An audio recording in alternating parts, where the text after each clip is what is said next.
This meeting is being recorded.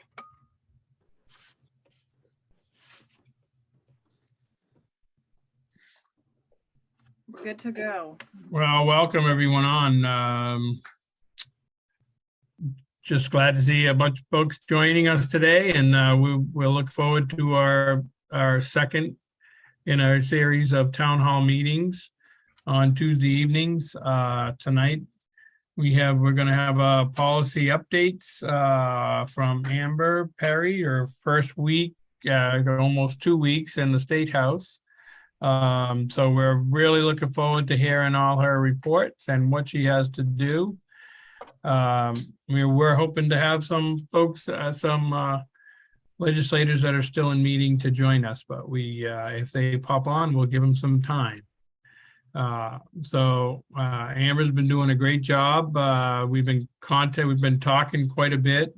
She probably thinks I'm a pain in the neck about talking and trying to help her get through what's needed for her to get up and running to speed on this new legislature.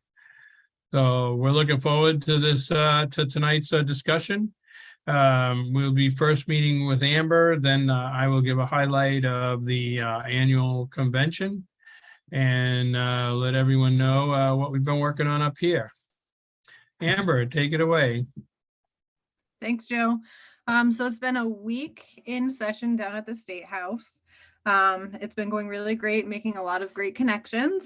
There were some changes to committees. They eliminated the natural resource and fish and wildlife jurisdiction was divided between House Ag and Environment and Energy. House Ag also was changed. They now are agriculture, food resistance, and forestry. That committee alone has 6 new representatives. I'm going to break them down by county in town, and I highly suggest that if you are a farmer in either of these counties or in these towns, that you reach out to your representative, get them on your farm, and explain to them what you do. Representative Emsme Cole is out of Windsor 6. She represents Hartford. Representative Josie Levitt, Grand Isle and Chittenden. She covers the states, the towns, Alburgh, Isle of Mont, North Hero, South Hero, Grand Isle, and Milton. Representative Jed Lipsky from Lomoille. His town is Stowe. Representative Mike Rice, Bennington and Rutland. The towns are Danby, Mount Tabor, Dorset, Peru, and Langove. Representative Dave Templeman, Orleans 3, Barton, Brownington, Westmore.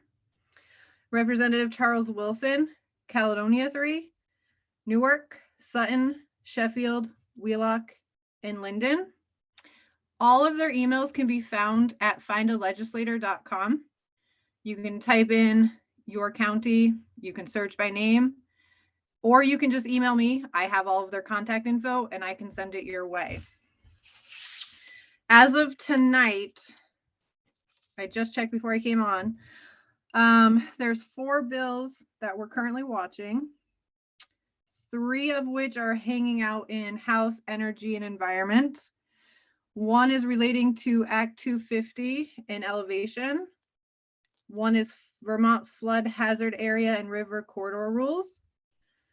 The other is wetlands regulated and managed to incorporate a net gain. And the 4th bill that just made its way into Senate Natural Resource and Energy is the Clean Heat Bill. I have not dug into that one yet. That's tomorrow's task.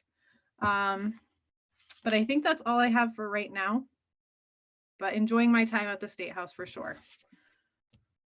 Amber, do we want to touch on Senate Ag at all? Do you have those folks handy? I can. Just give me 1 second. Sure thing.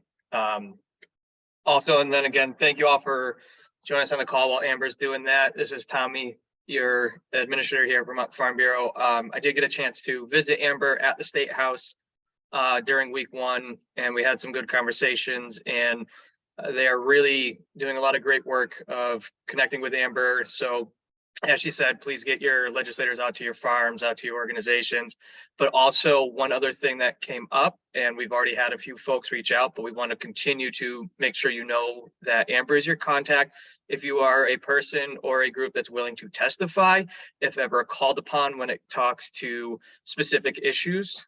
And we do anticipate, particularly in Senate Ag, we have some great allies there, and they will usually reach out for some farmer testimony. So please be aware that if you are a person who's willing to do so, Amber is your contact, and we really want a nice, robust group of people, because as much hard work as we do here at Farm Bureau, they don't like hearing from us all the time. They really want to hear from you all, and that's going to be the loudest and most effective voice. So again, Amber has her contact. We'll make sure that it goes into our chat box tonight. And if you ever need it, you can always reach out to us at the state office or check the website.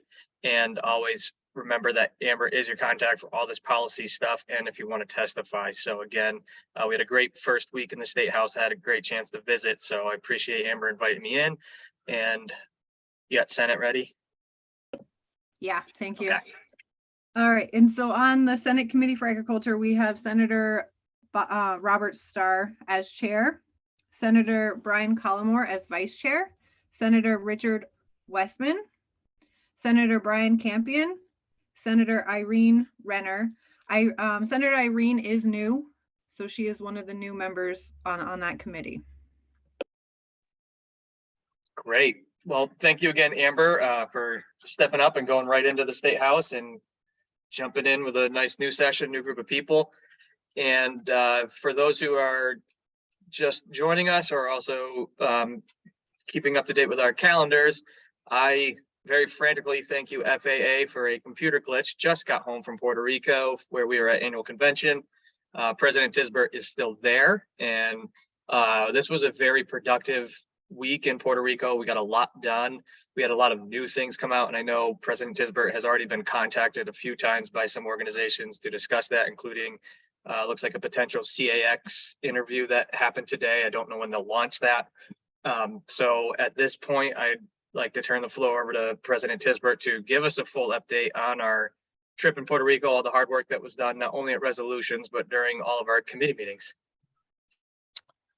Oh, I don't know if all of you have heard, I was on CAX this afternoon to talk about the right to repair MOU that just got signed between American Farm Bureau and John Deere. So this has been an ongoing discussion for probably at least 3 years at American Farm Bureau. The states have asked everyone in AFBF to try to come up with a plan that could help farmers who could fix their equipment. As we all know, during our busy times, it's often hard to get a mechanic from the dealership out to your farm, and we can't rely on that like we used to. So through the hard work of took us about 2 years to get with John Deere, and John Deere has committed to allow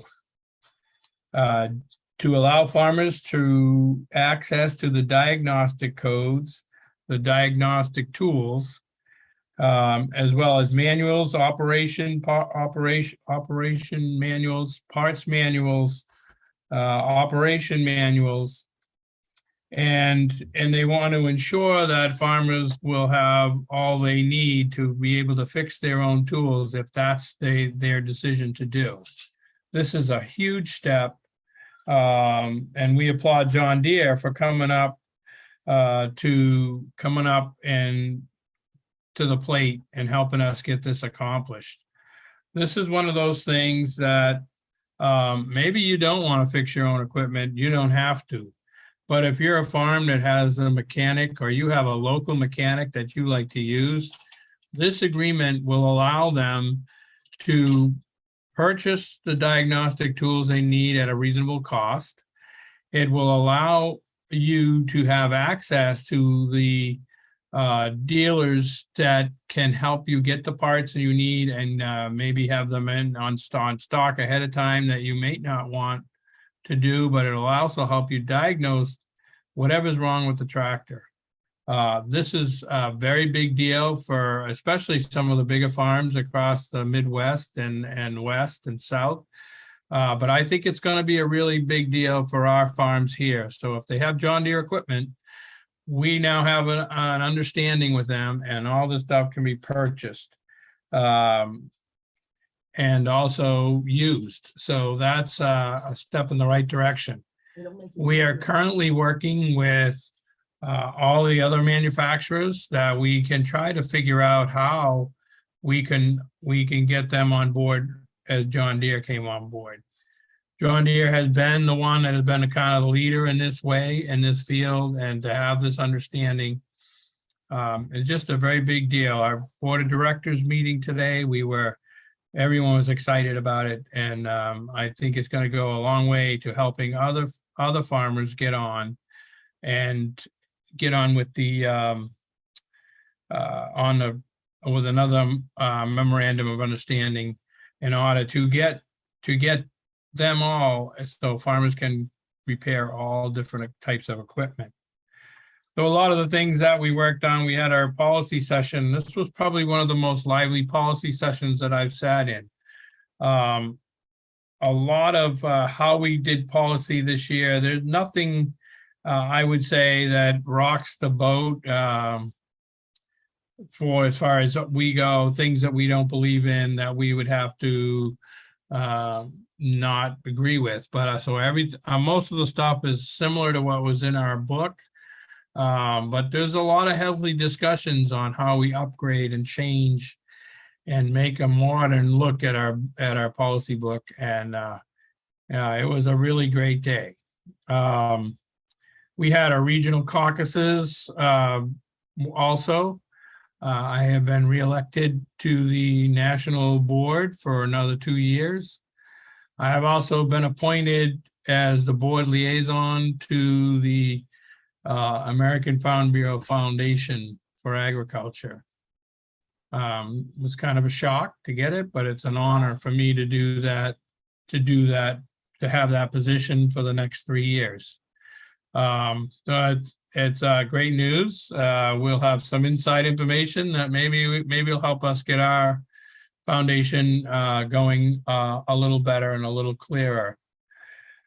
So imagine a lot of things that we've been working on and a lot of the priorities. I'm going to turn my page, sorry. Well,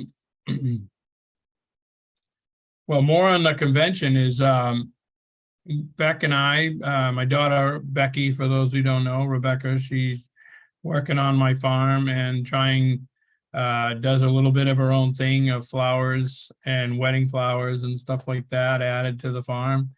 So we were asked to sit on a panel for a transition. Well, we may be kind of far away from transition. We may be close to transition, who knows really, but so we've been working on it. We had in our panel room was the better part of 300 to 400 people who are all going through the same thing that we have. And we gave them the advice of using Land of Your Legacy, which we have through nationwide. It's free to all farmers. And we were on a panel with a group, another farm from Colorado. It was a father-in-law and a daughter-in-law that was speaking and how they were approaching it. So my farm was first generation. I'm the first generation owner of my farm. Their farm was a sixth generation owner, and how we approach things both differently and similarly at the same time. So I think the recommendations we gave to everyone in the room is, don't be afraid to get help. I was pushing Land of Your Legacy, and their position was get a third person in if you need somebody to help with discussions, because these things are never easy. And so we need to make sure that folks know there is a way to get help, and we can get help from everyone. So the next thing, being on the board today, I had my board meeting, and we came up with our strategic issues for the season. So the strategic issues, the first one on the top of the list is ag labor. Not only in Vermont, but across the states. It's the biggest problem that that everyone is having. We know that the ag labor is the political football that a lot of candidates raise a lot of money on, and they don't want to come up with a plan, really. They've come up with bits and pieces. Senator Bennett from, I want to say he's in Colorado, but it could be somewhere else. But he came up with a plan at the close of last fall when they were going to hit right to the end. It had really no opportunity to be passed because they had to work on a continuing resolution to fund the government. So we knew it wouldn't kind of go. We didn't support it. And the reason we don't support it is, H2A is a handy tool, but it's not really affordable. It doesn't really work. All these bills that come up have caps on them for workers. So we've been working on for years, year-to-year labor. So like the H2A program, they can be in the States 10 months and then they have to go home. So we want to make sure that when we try to make this happen, the dairy farmers can have consistent labor. So year-long labor is always critical. Now they're adding year-round labor to the H2A, but they're adding this to most of these bills. However, they're putting a cap on it. And in our estimation, the dairy industry needs 400,000 workers in order to be legally up to date. Unfortunately, when they bring these bills across, they want to give us 20,000 workers. 20,000 workers will not cover anything. So we have to continue to fight and keep ag labor front and center, so we can get this accomplished. We might have J.D. Thompson from Pennsylvania. He's going to be the new head of the House's ag committee.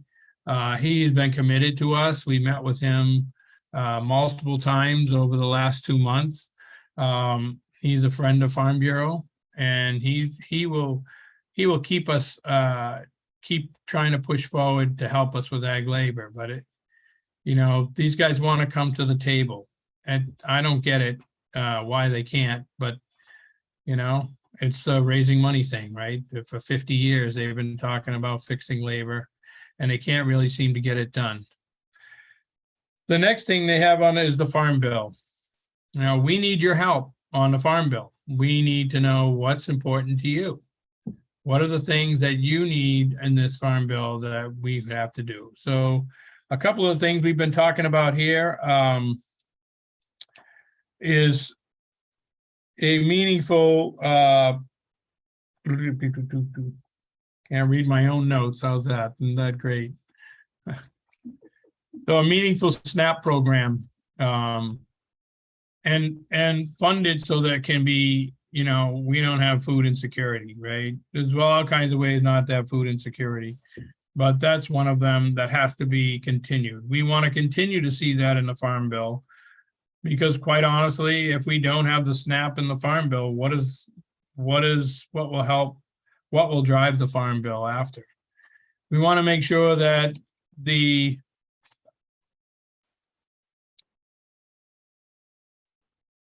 price support programs are really doing well and are funded correctly. We want to make sure that the RMA insurance programs are all working and funded. You know, everybody was saying now the RMA is so underfunded because the cost of everything has gone up. So now your cost of production, your cost of putting the seed in the ground, your cost of repairs across the whole insurance world are all bubbled so high that everything is going to go up. So we need to make sure that the insurance program is funded enough. We're also worried about regulation. The new waters of the US rule that just came out is really unclear about how it's going to affect farmers. It's supposed to bring the water rule back to 2015 level. Well, that wasn't a very good rule then, and that was so uncertain to producers about what we were gonna have to do and how many holes in the field was going to be considered a wetland. And we can't go back to that. And we met with Administrator Reagan from the EPA.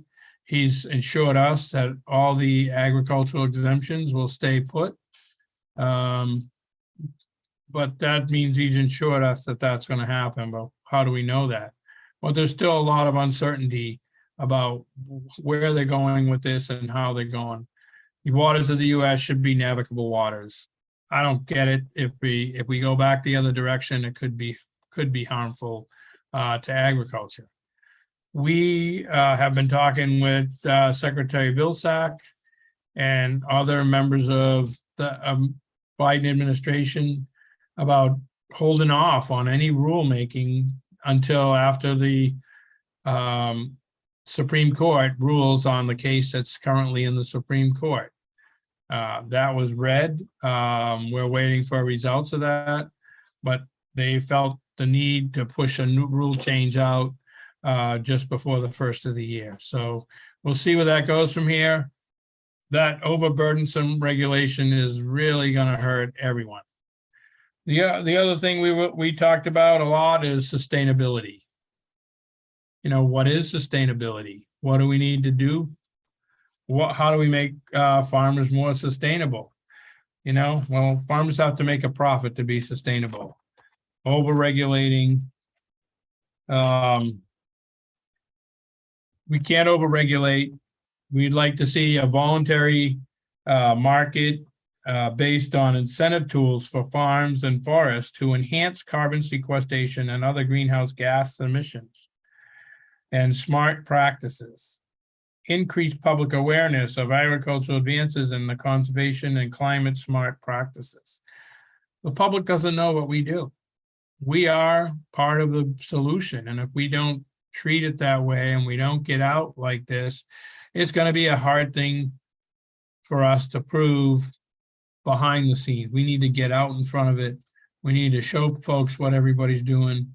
And I think that'll, in that case, we'll be really be able to make a difference. So I'm in the next, my next board meeting is in Arizona on the 5th, about the 6th, 7th of March. So sorry, I gotta be in March. I gotta be in Arizona in March. It's gonna be really tough. But one of the things we're gonna do when we get there is we're gonna meet on the border.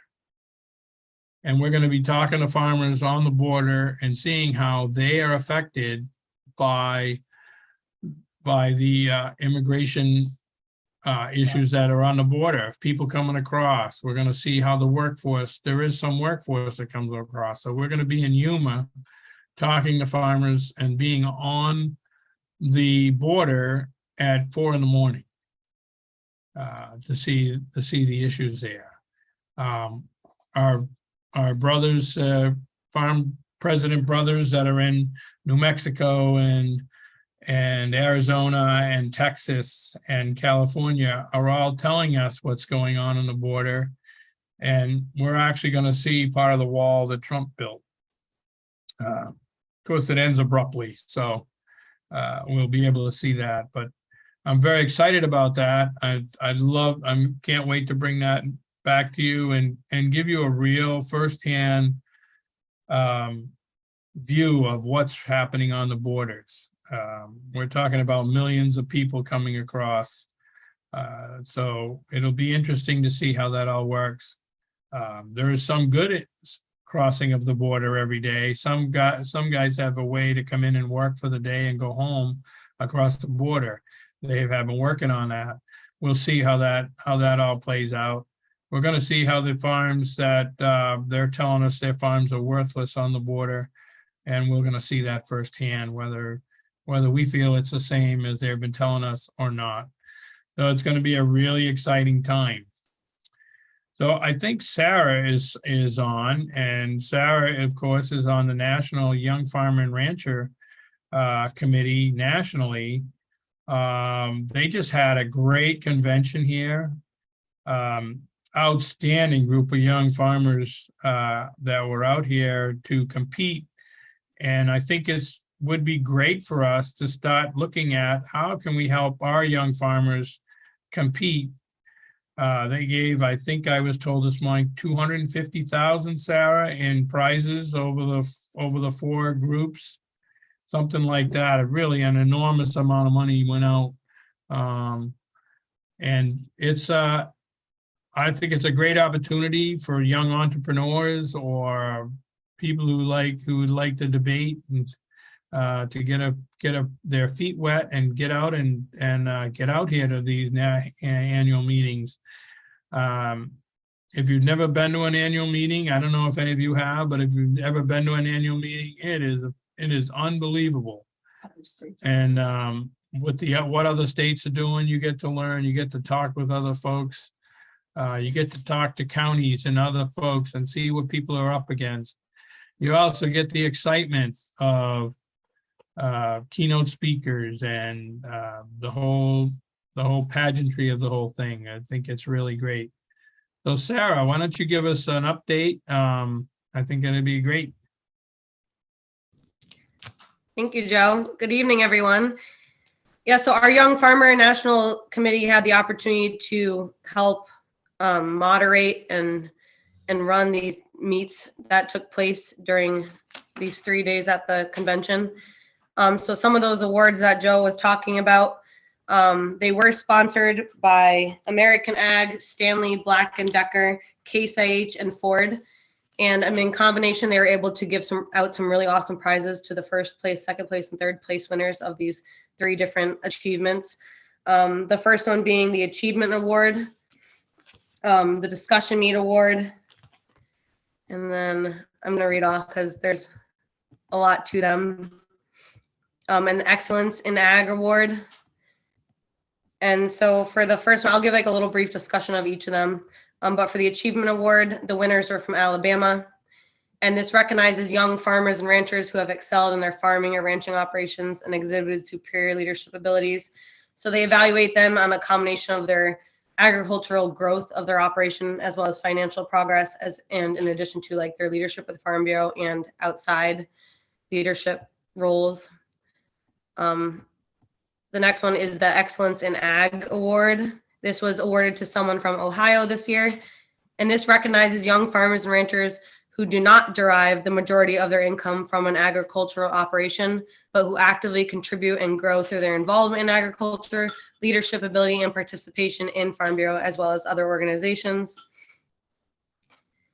And then the last competition that we helped run was the Discussion Meet, and someone from Ohio also won this Discussion Meet. And the Discussion Meet simulates a committee meeting in which, with active discussion and participation, they are evaluated on their ability to exchange different ideas and information determined on a topic that is picked beforehand.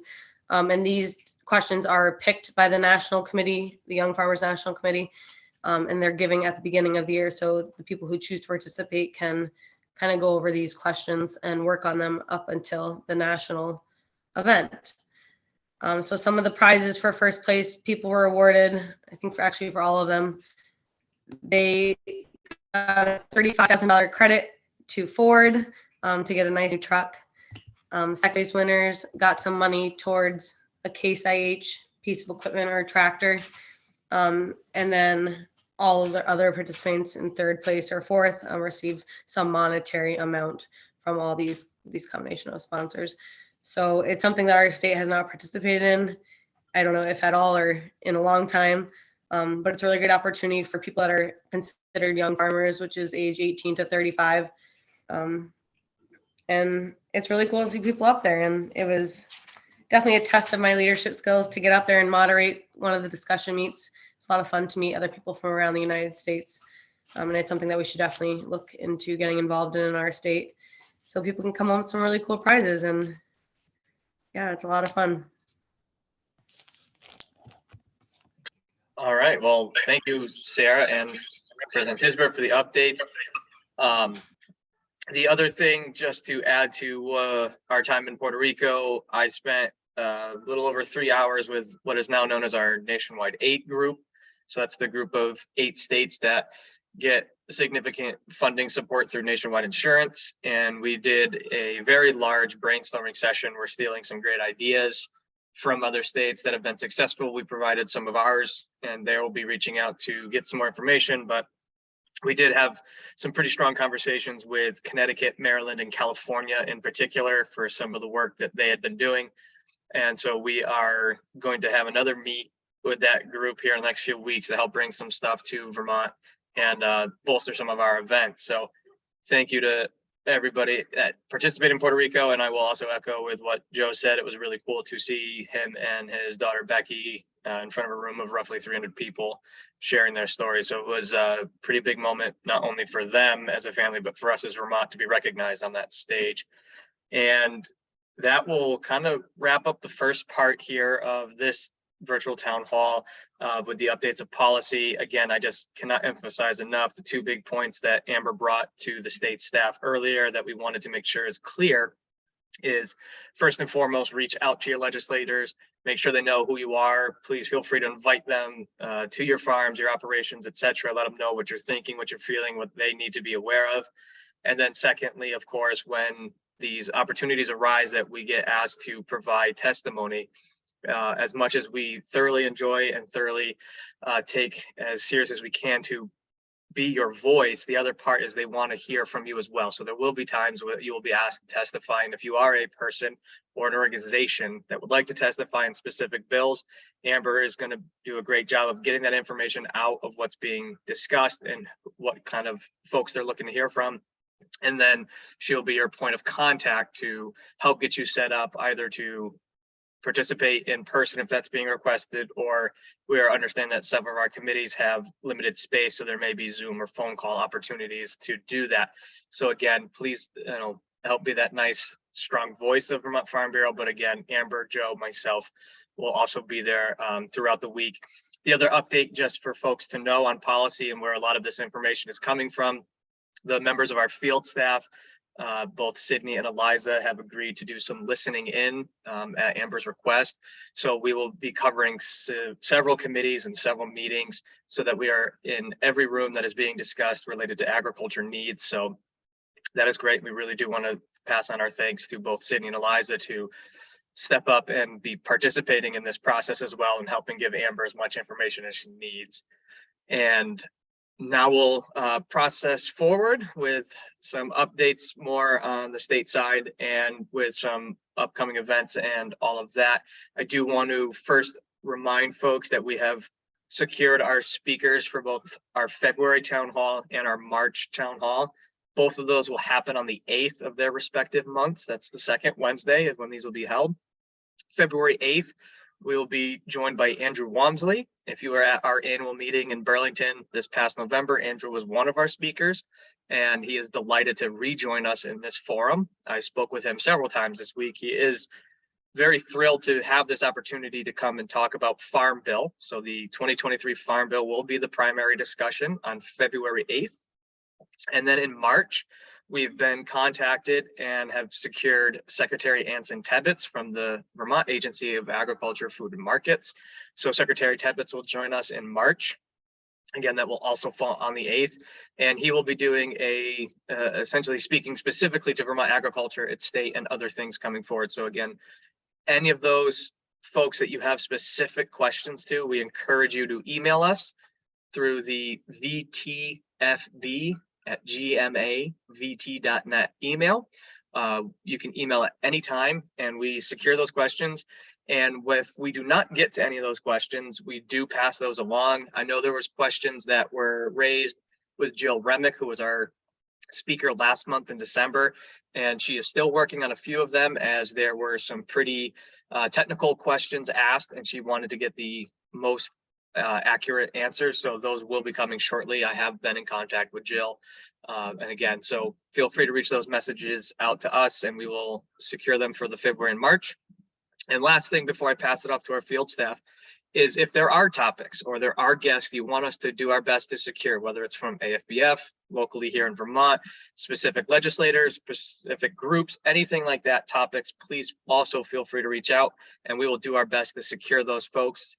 The virtual town hall conversation, again, was not only for updates from the state, so you all are, in the know, but also to make sure that we are getting the information that you want and that you request. So with that, I will pass this off first to Sydney, who is our, again, Northwest field representative, to give us some updates and then share anything related to those workshops, since you are helping head those. So Sydney, this is your turn. Yeah. Hi, everyone.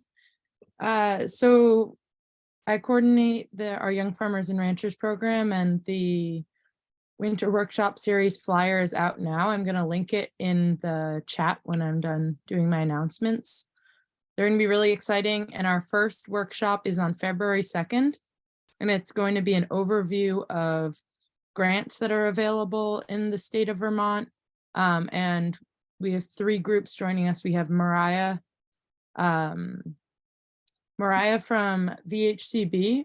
We have Working Lands coming. And then just today I found out we're going to have someone from the USDA, Ken Yearman, to talk with us about grants. That'll be really awesome. If everyone is welcome. It's sponsored by Young Farmers and Ranchers, but it's free and anyone can attend of any age. So it'll be exciting. My next update is that county meetings are starting up again. So I'm excited that those are back up and running. It's going to be fun to check in with counties now that the holidays are over. I also, to repeat what Tommy said, is I started today listening and note-taking in the House Energy and Environment and Senate Natural Resources meeting. So I'm excited to help Amber out with that stuff. And I also spearheaded something called our member poll. And I'm going to put the link in the chat if you haven't seen it yet. This is basically a way for our members to let us know their thoughts on how we're doing, and also check in about how the timing of our meetings is.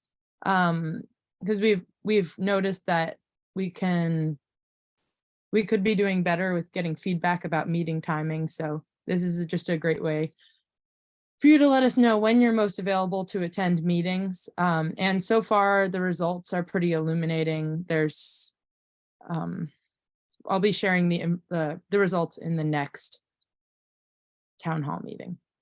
And that is all from me. All right. Well, thank you again, Sydney, for stepping up, as I said, to work in the State House and doing some watching, all of that great stuff. So next up, our Southern Field Rep, Eliza, it's your turn. Hey, everyone. I'd like to thank everybody for coming out tonight and joining us. So the last couple weeks, I've mostly been contacting my counties, working with them, and Sydney and I have both decided to kind of spearhead working on our display for field days. So we've been brainstorming new ideas to create a new board that we can bring around with us to promote Farm Bureau a bit more as well. And the last couple days, I was sitting in on the convention down in San Juan virtually. I sat in on a few different speakers. One was Farming in the Tropics, which talked a lot about issues in Puerto Rico and how they do agriculture down there, which was really fascinating.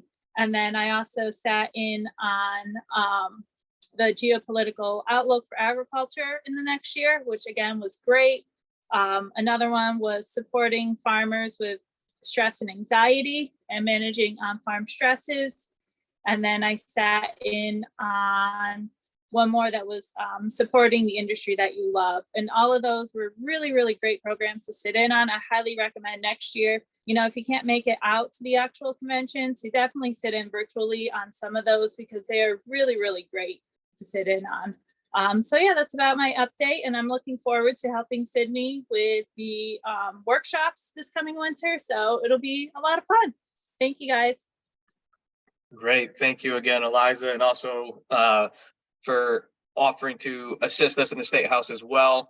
Again, this is going to be great. We have a lot of coverage. We're going to do our best to, again, be in as many committees as we can be that are discussing any form of agriculture related to any bills or topics, as we mentioned. Also going forward, things of note, we are, of course, making plans for upcoming events and meetings. We are processing and planning out the summer picnic, which will happen in August. And for folks who are unaware, that is a dual purpose outing. That is a board meeting that the Vermont Farm Bureau Board of Trustees, so that is all the presidents and then any elected representatives from the county, meet and discuss. But we also have a lunch get together, and we're working on potentially either a guest speaker or a group of people to have come and join and engage us, so that it's more than just a simple meeting and then a meal. We want to, you know, again, make this as a fulfilling event as possible for all of our members. We want to increase that and build upon that. And then next up, we have secured and are working on our November annual meeting for 2023. It looks like we had a little bit of a venue change that had to come up. So we are working right now with Burke Mountain. Unfortunately, Lake Maury had an issue come up that just kind of bumped us, which was not foreseen, but we are working with Burke Mountain. We'll have information as soon as everything's secured, because we want to save the date and get this process rolling. Because again, we had what I felt was a very strong annual meeting back in 2022, and we want to build upon that. We want to thank everyone who participated in that large event. And again, this week while in Puerto Rico, both myself and President Tisbert were approached by President Zippy Duvall of AFBF, again, remarking on not only the annual meeting, but seeing all the great things that have come out thanks to the amazing work of our field staff on some of these new events. So again, it gives great pride for both Joe and I to be, you know, amongst our peers across the United States. And while we're a smaller state in numbers, we are, you know, very well recognized amongst our peers and those folks down in DC. So we want to keep that up, and we really appreciate that a lot of this comes from our members and all of that.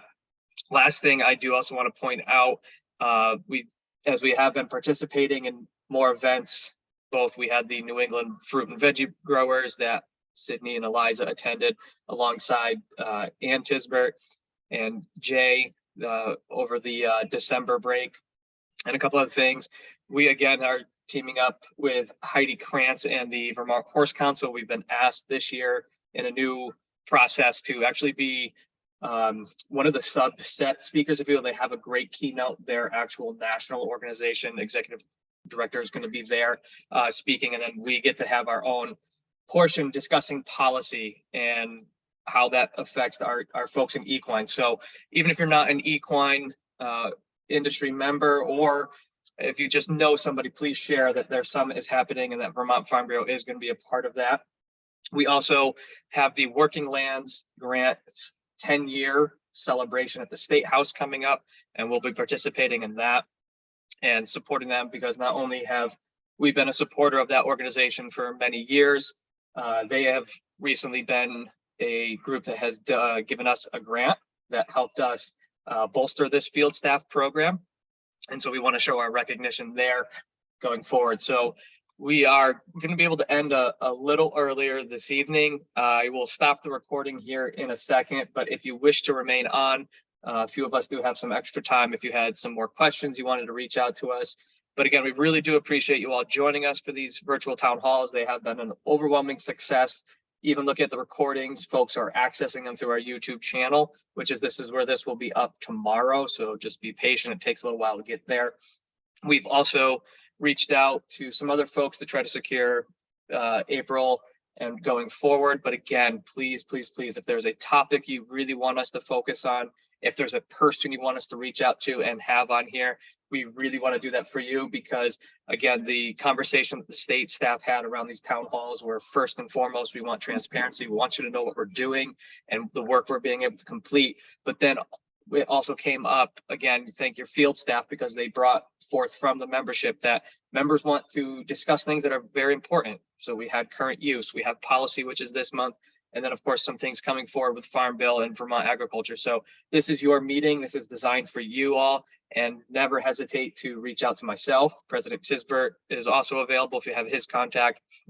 And again, we really, really appreciate y'all coming out, and this will conclude our January virtual town hall. As I said, I'll stop the recording, but a few of us will be hanging on. And thank you all again. And may your rest of your winter be hopefully a little more snowy if you're into snow like I am.